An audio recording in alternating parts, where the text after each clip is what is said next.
Qatar ദേശീയ ദിനത്തോടനുബന്ധിച്ച് ദർബ് അൽ സായിയിൽ നടന്ന ആഘോഷ പരിപാടികളിൽ റെക്കോർഡ് ജനപങ്കാളിത്തം. 3 ലക്ഷം പേരാണ് ആഘോഷങ്ങളിൽ പങ്കെടുത്തത്.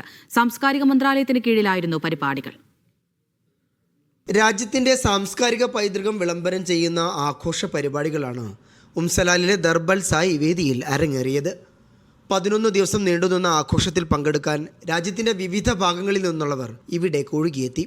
ദിനം പ്രതി എത്തിയത് ശരാശരി 30,000 പേർ. 1.5 ലക്ഷം ചതുരശ്ര മീറ്റർ വിസ്തൃതിയുള്ള സ്ഥിരം വേദിയിലായിരുന്നു സാംസ്കാരിക കലാപരിപാടികൾ. വിവിധ മന്ത്രാലയങ്ങളും സന്നദ്ധ സംഘടനകളും ആഘോഷത്തിന്റെ ഭാഗമായി.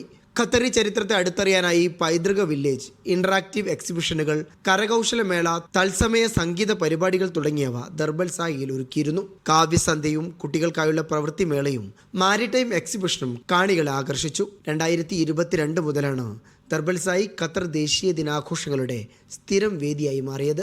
Media 1 Doha.